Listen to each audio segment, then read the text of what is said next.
Mannequin et écolo. Charlotte Lemay nous montre que c'est possible. Autrice du livre Influenceur engagé, la jeune femme est alignée à ses valeurs. Et ça la rend heureuse. Cette prise de conscience est pourtant née dans une période très sombre de sa vie.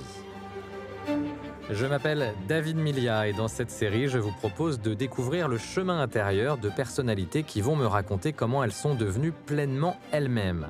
Dans chaque épisode, mon invité va nous emmener sur le lieu de sa deuxième naissance car nous pouvons tous naître plusieurs fois.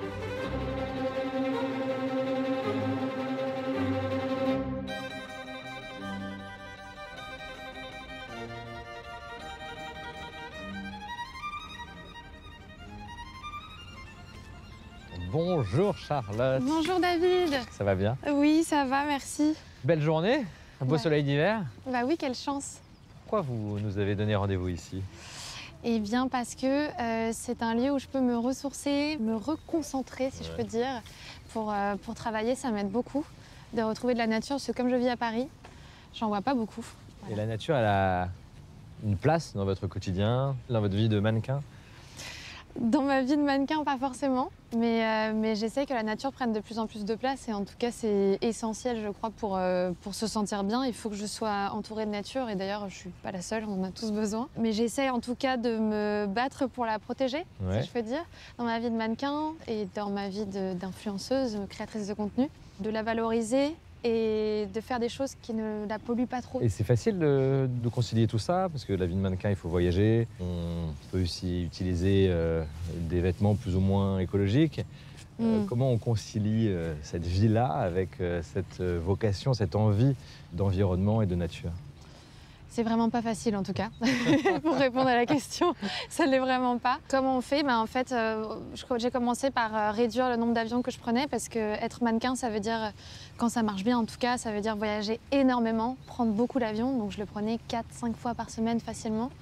Et donc j'ai dû remettre ça en question, demander à mes agences, aux marques avec lesquelles je travaille de prendre le train plutôt que l'avion dès que c'était possible.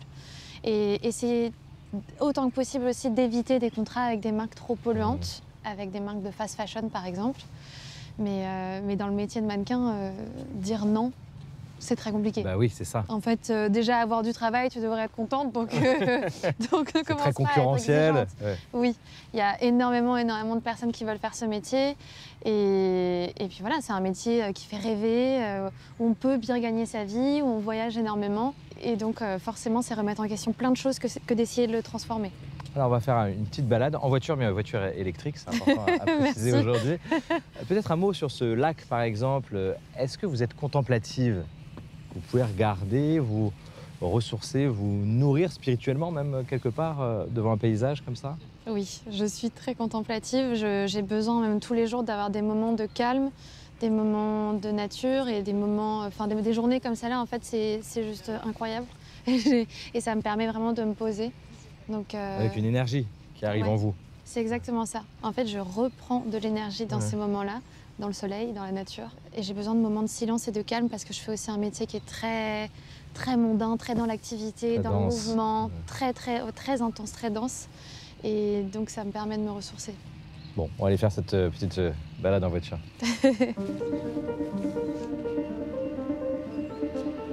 Vous nous emmenez où, Charlotte? Eh bien, nous allons à la Sorbonne, là où j'ai fait mes études. Montez. Merci. Nous y voilà. On va commencer par la question que je pose à chacune et chacun des invités de cette voiture, des passagers de la voiture. À quel âge êtes-vous née, Charlotte? Je dirais que je suis née au début de la vingtaine, à 23 ans plus exactement. J'ai fait un énorme burn-out pendant lequel j'ai cru que j'allais pas revenir en fait, où j'étais alitée pendant plusieurs mois, où je ne pouvais plus avoir vraiment de conversation, je pouvais plus marcher.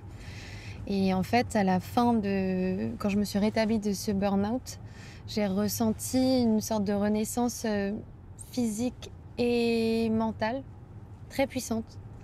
Et ça m'a donné un élan par la suite que j'ai vraiment ressenti comme une deuxième naissance.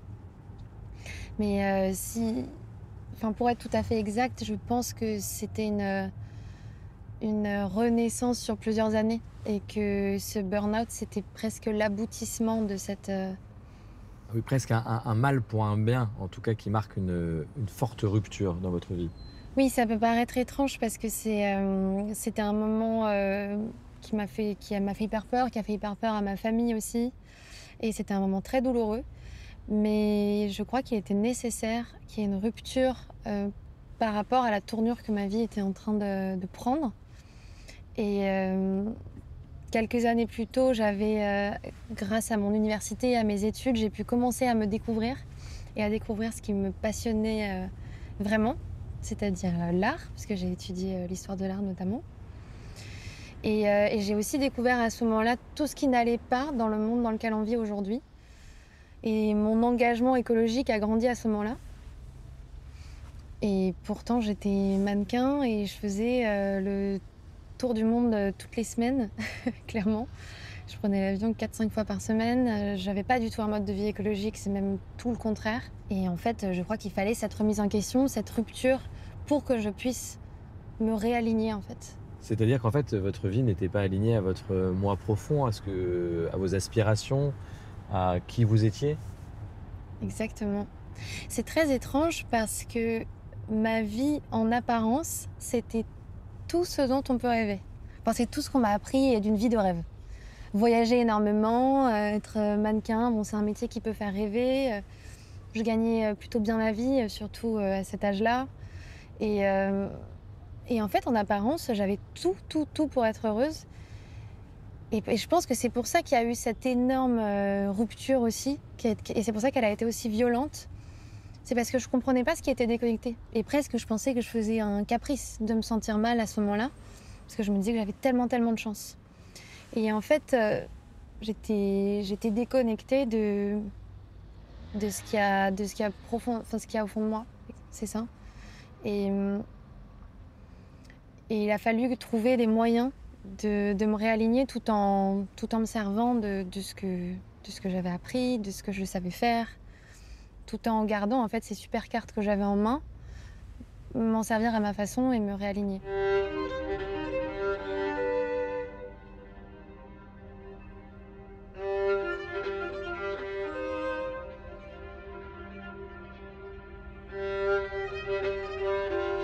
Comment ça s'est passé cette renaissance? La renaissance, ça a été un long processus. Il y a eu plein d'étapes, plein de moments de questionnement où je comprenais pas trop ce qui m'arrivait. Et au départ, j'étais très triste de pas comprendre pourquoi j'étais déconnectée. Et en fait, le fait d'être vraiment l'ombre de moi-même, vraiment de ne plus réussir à formuler, même avoir une conversation pendant des mois. En fait, à ce moment-là, j'ai eu la chance d'être au milieu de la nature, d'être chez quelqu'un qui s'est occupé de moi, mon ex-copain. Et j'ai été entourée de beaucoup d'amour, de ma famille, de mes proches. Et en fait, ce moment dans ma tête, c'est comme un moment de silence. Ce moment de silence où j'avais donc très peu de conversations, où j'étais entourée de nature avec beaucoup d'amour, ça m'a permis de me recentrer et de réaliser plein de choses qui me paraissaient des banalités, qu'on m'avait déjà dites plein de fois, comme que ma santé ne valait aucun argent du monde, que la santé c'était ce qu'il y avait de plus important, que j'étais peut-être en train de me perdre. Tout ça en fait, j'entendais ces phrases, mais pour moi ça relevait de choses... Voilà, bon, je les entendais, c'était bien, mais c'était pas plus profond que ça, c'était pas ancré en moi. Et en fait, j'ai l'impression que ce genre d'expérience...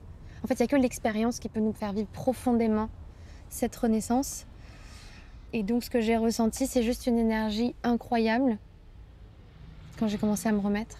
Et j'ai compris ce qui était important, vraiment. Il fallait mettre du sens. Il faut mettre du sens dans cette vie. C'est ça, en fait, le plus important.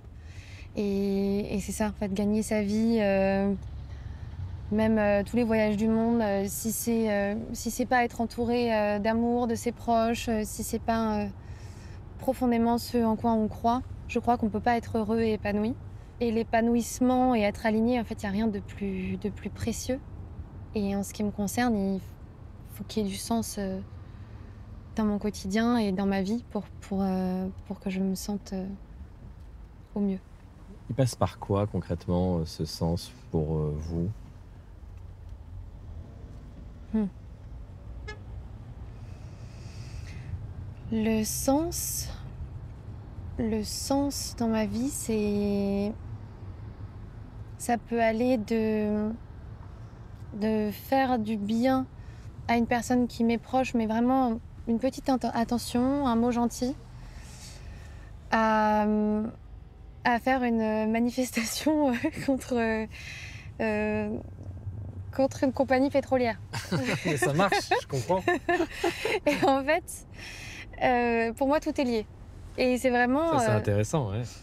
Il n'y a pas de hiérarchie entre ces choses-là. Entre l'amour que je peux apporter à mon chien, j'ai adopté un chien, donc l'amour d'un animal, et des choses beaucoup plus puissantes et qui demandent beaucoup plus de sacrifices. Et en fait, voilà, le sens, c'est être aligné, c'est apporter sa petite pierre à l'édifice pour faire en sorte d'apporter du bien et de la douceur. En tout cas, j'ai l'impression que c'est ma mission. Et mon sens, c'est d'apporter de la douceur, c'est que je vois que je peux faire du bien comme ça autour de moi. Ce qui explique votre prise de conscience écologique, c'est une manière de se dire on fait du bien autour de soi et donc dans notre environnement. C'est tout à fait ça, c'est faire du bien autour de moi, mais c'est aussi viscéral. Parce que pour le coup, c'est pas toujours agréable d'être engagée, Bien sûr. de me battre pour ça. C'est même parfois éreintant et je passe par des phases de doute, par des phases où je me dis mais en fait ce que je fais ça ne sert absolument à rien. Pourquoi je m'embête? Tout le monde s'en fout. Rien ne change autour de moi, le monde continue de tourner comme si de rien n'était, voire pire, alors qu'on est en train de vivre un bouleversement énorme et on n'est pas à la hauteur de ce qu'on est en train de traverser. Mais en fait, toutes ces phases-là, ça fait partie du sens et ça fait partie du bien.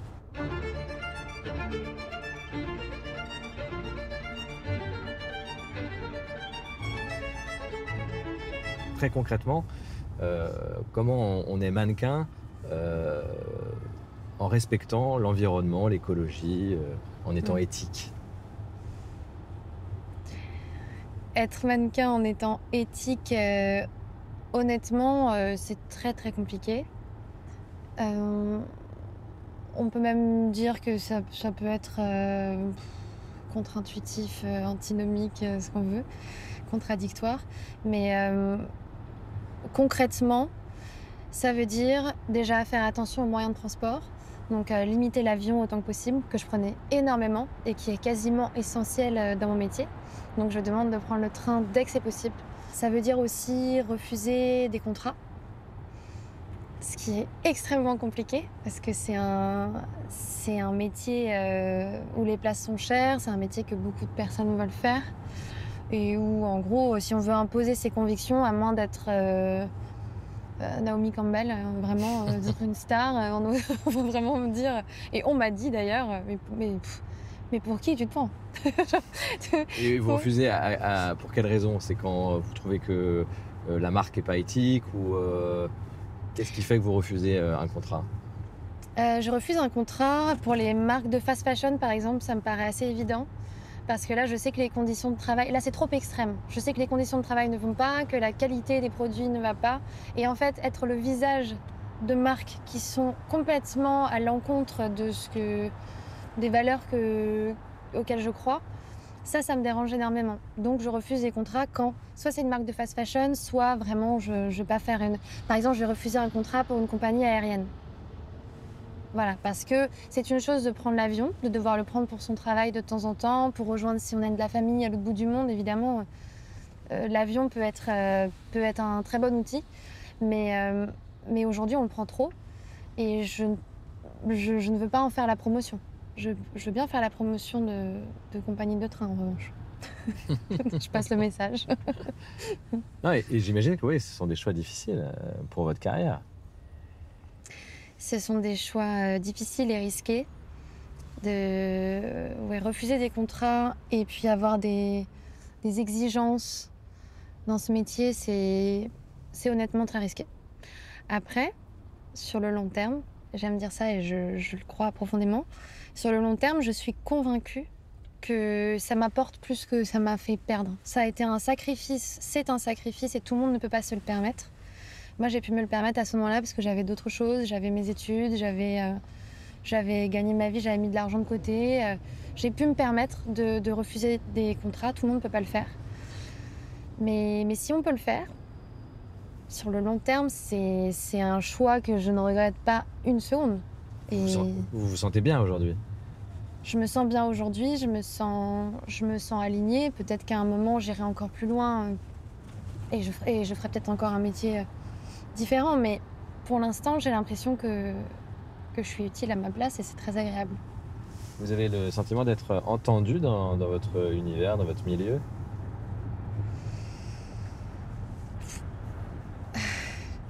Honnêtement, dans le milieu de la mode et du mannequinat, il y a encore très très peu d'évolution. On est vraiment au tout début. Je sens quand même qu'il y a une différence et que aujourd'hui, mon message peut toucher. Et aujourd'hui, j'ai aussi trouvé un discours qui peut-être est plus entendable pour les personnes avec qui je travaille, où j'essaie vraiment de ne pas culpabiliser et de dire voilà, moi je fais cette démarche, voilà pourquoi je le fais et j'y crois. Mais ça n'engage à rien. Tant mieux si vous faites la même chose, tant mieux si on peut essayer de s'améliorer, on doit tous faire notre part. Mais j'essaie de ne pas culpabiliser. Donc j'ai l'impression qu'aujourd'hui, ça commence un petit peu à bouger, mais c'est très léger. Vous êtes devenue influenceuse, écolo bien sûr. Qu'est-ce que ça veut dire pour vous, influencer? Quel sens ça a vraiment, presque d'un point de vue intérieur? On est tous influenceurs ou influenceuses de quelqu'un. On recommande tous un film, un livre, un article. On a tous une influence sur les autres. Maintenant, c'est vrai qu'aujourd'hui, avec les réseaux sociaux, ça prend d'autres proportions. On peut toucher en un clic, en un post, on peut toucher des milliers, voire des millions de personnes. Et donc, ça implique pour moi une grande responsabilité. Chaque post que je fais, chaque chose que je partage, j'essaie de penser à ce que ça va impliquer. Ce que ça va impliquer comme achat derrière, ce que ça va impliquer comme envie, ce que ça peut impliquer comme jalousie aussi, parce qu'il y a ça sur le fait d'influencer. On peut donner envie d'un mode de vie qui est complètement décorrélé et qui rend juste les gens malheureux. Donc, parce qu'ils ont envie d'avoir cette vie-là et qu'ils ont l'impression que c'est ça le bonheur. Ouais, c'est très juste ça. Ouais.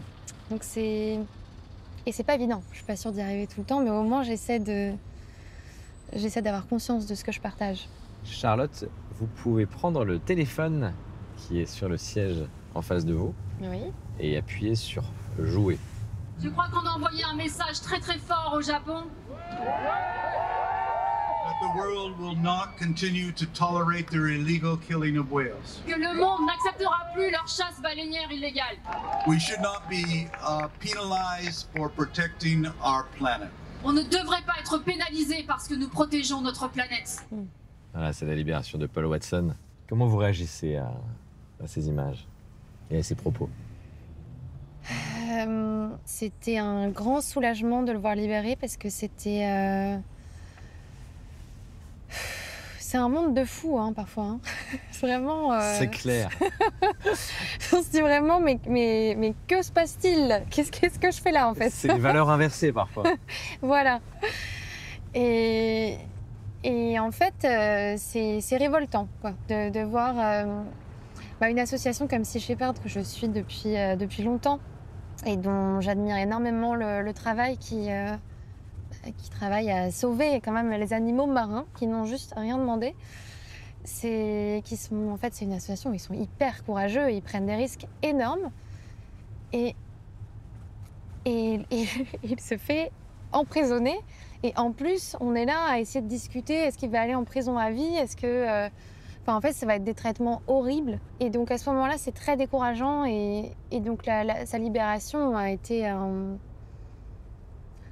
un soulagement énorme. Et ça devrait être la normalité, c'est ça qui me rend folle. C'est qu'on Voilà. est en train de discuter de ça, alors qu'en fait, ça devrait juste être...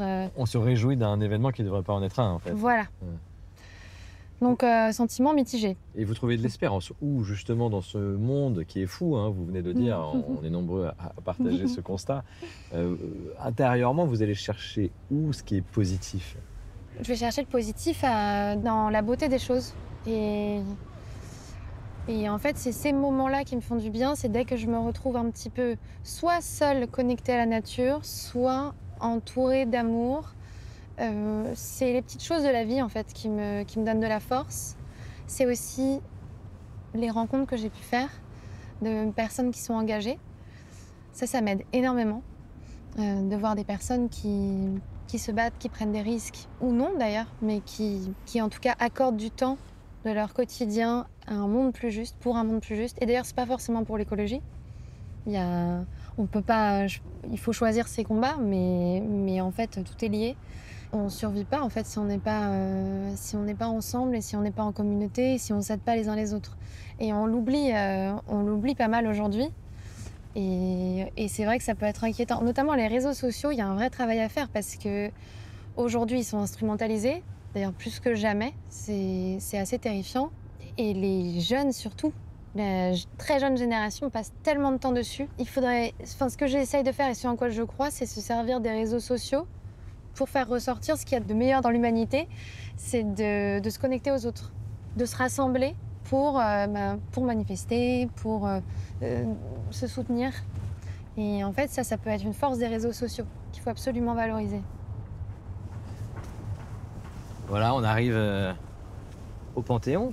Oui. Charlotte, ça vous rappelle des souvenirs? Oui, ça m'aime énormément d'être ici. J'ai passé beaucoup d'années à étudier dans ce quartier et même dans ce bâtiment, le Panthéon, en master. C'était le Graal. Et c'est là que j'ai rencontré des très belles personnes qui sont mes amis les plus proches aujourd'hui.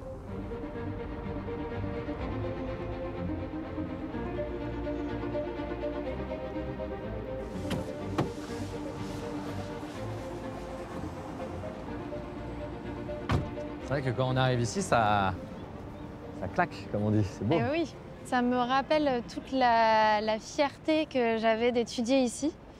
En plus, ce qui est drôle, c'est que j'étais pas du tout une bonne élève au collège-lycée. Mais après, Vous êtes rattrapé. je me suis rattrapée. Parce En que fait, c'était ce qui vous plaisait aussi, j'imagine. Oui, mais ça, on me l'avait pas bien expliqué. Qu'en fait, quand on trouve ce qu'on aime vraiment faire, c'est facile de travailler. Et en fait, j'ai adoré mes études à la Sorbonne. J'avais des profs passionnants. Je me suis découverte à ce moment-là. Des études de quoi? J'ai fait du droit et de l'histoire de l'art. D'accord. Un double master. Une belle combinaison. Ouais. Ces études-là, cet intérêt pour le droit, pour l'art, en quoi ça a compté dans votre renaissance, ce que vous avez appris ici? Je me suis découverte, j'ai découvert ce que j'aimais profondément, que ce soit parce que j'étudiais des choses que j'aimais, mais aussi parce que j'ai rencontré des personnes qui me ressemblaient, des personnes ouvertes d'esprit. Et en fait, l'art, c'est la beauté. Et la beauté, c'est ce qui me fait vibrer et c'est ce qui me donne envie de me battre. Et ça peut être la beauté de la nature, la beauté d'un tableau ou la beauté d'une relation avec quelqu'un. Tout est lié. Ouais. Oui, vraiment. Et en fait, je me suis découverte ici et j'ai découvert plein de choses en moi à ce moment-là. Quand vous regardez votre chemin déjà parcouru, il y a encore beaucoup de chemin à parcourir, qu'est-ce que vous vous dites sur ce que vous avez fait, votre morceau de vie? Je me dis que j'aurais jamais imaginé en être là aujourd'hui, pour plein de raisons. Je pensais pas du tout travailler, je pensais pas être encore mannequin aujourd'hui, je pensais pas être mannequin tout court déjà, pour commencer. Je sais pas, ça m'est tombé dessus du jour au lendemain et ça fait 15 ans que je fais ça. Et je pensais travailler dans l'art et en fait aujourd'hui je suis hyper heureuse de ce que j'ai pu apprendre, de l'ouverture d'esprit que ça m'a apporté, des combats que je peux mener à travers mon métier et je crois que je suis assez fière en fait. Merci Charlotte. Merci.